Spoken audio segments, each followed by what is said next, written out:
परमेश्वर का वचन हमें क्या कहता है कि जब तुम परीक्षाओं में पढ़ो तो इसे आनंद की बात समझो। जब तुम पर दुख मुसीबत चारों तरफ से आने लग जाए, जिसमें आपकी कोई गलती नहीं, जिसमें आपका कोई दोष नहीं, तो आप इसको आनंद की बात समझो, क्योंकि शैतान को जलन हो रही है आपसे। शैतान देख चुका है आपके ऊपर वो ग्रेस जो परमेश्वर आपको देना चाहते हैं, जो परमेश्वर आपको आगे लेकर जाना चाहते हैं, इसीलिए वो आपको किसी के जरिए रोकता है। तो इसको खुशी की बात समझो, इसको आनंद की बात समझो। और जब आप इस चीज को समझ जाओगे तो आप आनंदित रहोगे। अपने परीक्षाओं के दिनों में भी शैतान आपको तंग करेगा, लेकिन आप खुश रहोगे कि शैतान को प्रॉब्लम हो रही है, इसलिए वो मुझे कहीं ना कहीं से किसी किसी फैमिली मेंबर या बाहर के दोस्त या फ्रेंड या कहीं ना कहीं किसी के जरिए मुझे तंग करने की कोशिश कर रहा है, मुझे भटकाने की कोशिश कर रहा है। तो आप अपनी परीक्षाओं में निराश नहीं होंगे। आप इसको खुशी खुशी आराम से इसको निकालेंगे। इस समय को, जो परीक्षाओं का दिन है, जो परमेश्वर ने परीक्षाओं का समय आपकी जिंदगी में ठहराया है, आप इसको खुशी खुशी निकालते चले जाओगे और शैतान हार जाएगा। जब शैतान देखेगा कि मेरी कोई भी तीर, मैं इसको परेशान कर रहा हूँ, मैं इसको उदास कर रहा हूँ, मैं इसको फ्रस्ट्रेट कर रहा हूँ, मैं इसको तंग कर रहा हूँ, लेकिन इसको कोई फर्क नहीं पड़ता।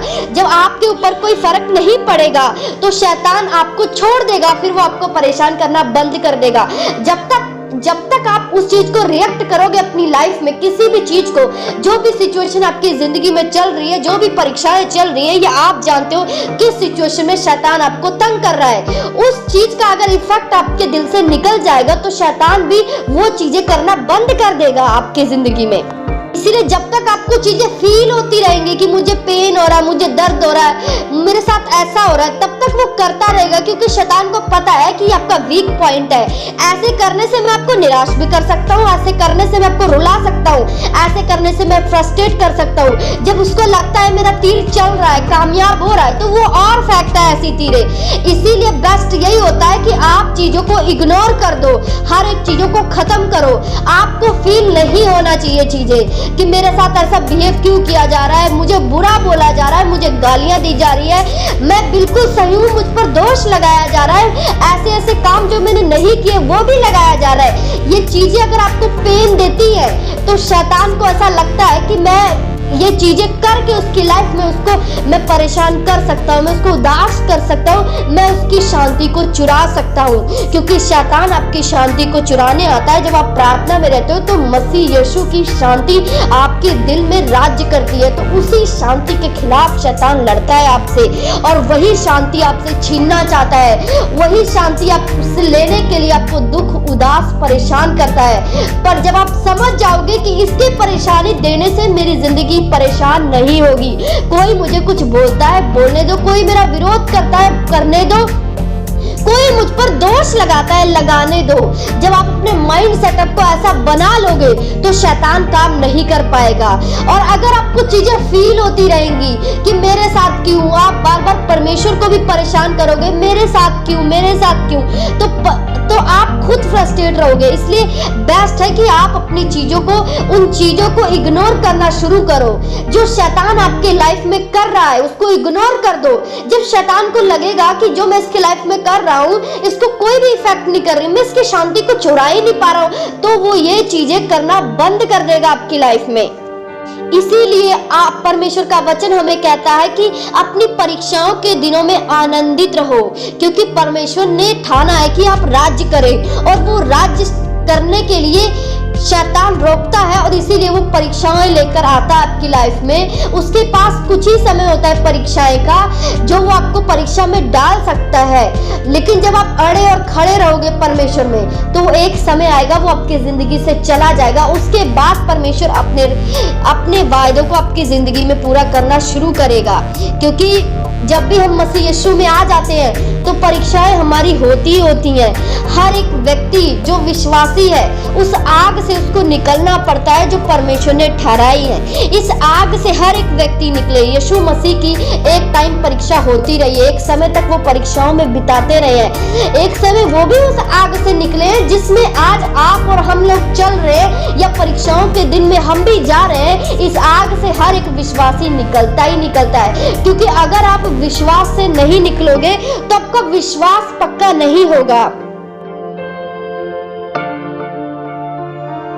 इसलिए इस परीक्षाओं में विश्वासियों को परमेश्वर डालता है अपने बच्चों को मजबूत करने के लिए, शैतान से लड़ाने के लिए, शैतान से जिताने के लिए परमेश्वर आपको परीक्षाओं में डालता है। इसीलिए परमेश्वर का वचन कहता है कि जब तुम नाना प्रकार की परीक्षाओं में पड़ो, जब तुम दुख मुसीबत में पड़ो, जब मसीह यीशु के कारण जो सताव तुम पर आ रहा है, इसको तुम आनंद की बात समझो, क्योंकि आपको आनंद अभी नहीं होगा, लेकिन जब आप परीक्षाओं से निकल जाओगे तो परमेश्वर आपको दिखाएगा कि ये परीक्षाएं आपके लिए कितनी जरूरी थी। तो आप समझ पाओगे कि ये परीक्षाएं मुझे बढ़ाने के लिए थी, मुझे आगे लेकर जाने के लिए थी, मुझे बदलने के लिए थी, मेरे अंदर हर एक वो चीजें खत्म करने के लिए थी जो नहीं होनी चाहिए मेरे अंदर। हम पढ़ेंगे परमेश्वर के वचन में यूहन्ना 15 की पहली आयत से मैं पढ़ूंगी। सच्ची दाखलता मैं हूँ और मेरा पिता किसान है, जो डाली मुझ में है और नहीं फलती वह उसे काट डालता है, और जो फलती है उसे वह छांटता है ताकि और फले। मतलब परमेश्वर का वचन कहता है कि जो डाली मुझ में है, अगर आप मसीह यीशु में आ गए हो तो आप परमेश्वर की डाली बन चुके हो। तो परमेश्वर का वचन कहता है अगर आप मुझ में हो तो आप छांटे जाओगे, आप काटे जाओगे। आपको सुंदर बनाने के लिए आप पर परीक्षाएं डाली जाएंगी। किस लिए? आपको सुंदर बनाने के लिए, आपको मजबूत बनाने के लिए, आपको विश्वास में पक्का बनाने के लिए। ये जो विरोध होता है, जो दुख होता है, इन चीजों से आपको आजाद करने के लिए, लोगों की बातें जो आपको फील होती है, इन चीजों से आपको निकालने के लिए।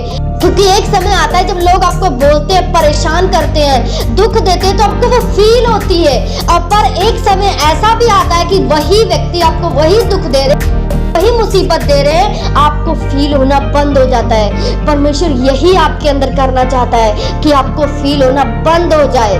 और इसीलिए इन चीजों को एक समय आता है जब परमेश्वर चाहता है कि आपको फील होना बंद हो जाता है और आप मसीह यीशु में सिद्धता की ओर बढ़ते चले जाते हो।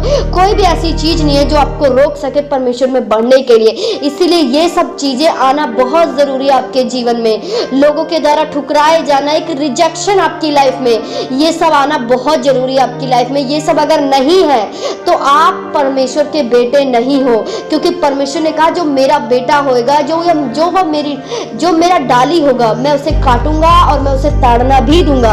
अगर आप परमेश्वर के बच्चे हो, परमेश्वर ने आपको अपना बेटा मान लिया है, तो ये चिन्ह होगा कि आप परीक्षाओं में पढ़ोगे बिना गलती के, बिना वजह आप सताए जाओगे। ये चिन्ह होगा कि परमेश्वर ने आपको अपना बेटा बना लिया है। अगर ये सब चीजें आपके साथ हो रही है तो समझ जाओ कि आप परमेश्वर के बेटे बन चुके हो और परमेश्वर ने ठान लिया है कि परमेश्वर आपको राज्य कराने वाला आने वाले समय में। ये चिन्ह होता है दोस्तों कि परमेश्वर ने आपको अपनाया। हम सब परमेश्वर का नाम लेते हैं, परमेश्वर से प्रार्थना करते हैं, दुनिया में बहुत सारे लोग प्रार्थना करते हैं, लेकिन कैसे पता चले कि परमेश्वर ने भी हमें अपना माना है, परमेश्वर ने हमें अपना माना है। ये चिन्ह है कि परमेश्वर आपको ताड़ना देगा, ये चिन्ह है परमेश्वर आपको परीक्षाओं से निकालेगा। अगर ये घटना आपकी जिंदगी में हो रही है, आप सताए जा रहे हो, बिना गलती के आप फंस रहे हो, लोग आपसे व्यर्थ बैर कर रहे हैं, जहां आपकी कोई गलती नहीं, आप सही करते हो फिर भी आपको लोग गलत बना देते हैं, तो आप समझ जाओ कि परमेश्वर ने आपको चुन लिया है अपना बेटा बनाने के लिए। परमेश्वर ने ठान लिया है कि मैं इसको ऊंचाइयों पर लेकर जाऊंगा। अगर ये चीजें हो तो आप समझ जाओ बिल्कुल सही रास्ते पे चल रहे हो और आपको सिर्फ आगे बढ़ना है। हर एक परीक्षाओं को पार करते जाना है, बढ़ते चले जाना है, आपको बढ़ते चले जाना है। कोई भी चीज आपको रोके ना विरोध, ना सताव, ना किसी की बातें, ना किसी की दोष लगाना। अगर आप पर कोई दोष भी लगा रहा है, सब चीजों को इग्नोर कर कर आपको आगे बढ़ना है, क्योंकि आप जान गए हो कि ये सब शैतान के हथियार है और इन चीजों से वो मुझे डिस्ट्रैक्ट करना चाहता है, इन चीजों से मुझे फ्रस्ट्रेट करना चाहता है, इन चीजों से वो मुझे परेशान करना चाहता है, ताकि मैं मसीह की शांति में ना बना रहूं और मसीह की शांति में ना बना रहूं और परमेश्वर में आगे ना बढ़ पाऊं। ये शैतान की योजना है। लेकिन जब आप सच्चाई को जान जाते हो कि ये शैतान की प्लानिंग है मेरी जिंदगी में, तो आप इन चीजों को इग्नोर करना शुरू कर देते हो। कोई आपको बोलता है तब भी आपको कुछ भी फील नहीं होता, आप उसे माफ करते हो। जैसे परमेश्वर का वचन कहता है तुम माफ करो उसे। आप देखोगे परमेश्वर की जो शांति है वो शैतान नहीं चुरा सकता, अगर आपके पास परमेश्वर का वचन है तो। अगर आप सच्चाई को जान गए हो तो शैतान नहीं आपकी शांति को चुरा सकता है। लेकिन आप वचन में पूरे नहीं हो तो शैतान आपको तंग कर सकता है और आपकी शांति को भी चुरा सकता है। तो आप सोचोगे मैं इतना प्रेयर करता हूँ, मैं सब कुछ कर रही हूँ, चर्च भी जा रही हूँ, सब कुछ मैं कर रहा हूँ, लेकिन पता नहीं क्यों मैं परेशान रहता हूँ, पता नहीं क्यों मैं दुखी रहता हूँ, पता नहीं ऐसा क्यों होता है। ये शैतान है जो आपकी शांति को चुराने की कोशिश कर रहा है। ये आपको देखना पड़ेगा कि कहां से शैतान